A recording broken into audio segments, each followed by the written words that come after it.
Hey guys, in this video, I will show you how to add morph transition in Google Slides.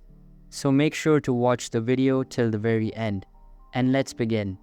First, create the slides you want to transition between. Ensure that the elements you want to animate or transition are consistent across the slides. After that, click on Insert at the top, then click Image and then select Upload from Computer. Then choose the animation. Furthermore, you can also select the elements such as shape, text box, or image that you want to animate. You can select multiple elements if you want them to animate together. To create a smooth transition between slides, you can also apply slide transitions.